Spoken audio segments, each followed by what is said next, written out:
ending.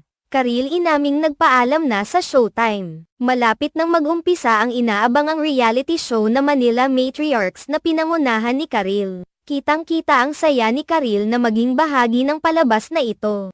At ito ay isang malaking oportunidad para sa kanya. Sa isang panayam sa ABS-CBN News, ibinahagi ni Karil ang kanyang kasiyahan sa pagiging bahagi ng Manila Matriarchs.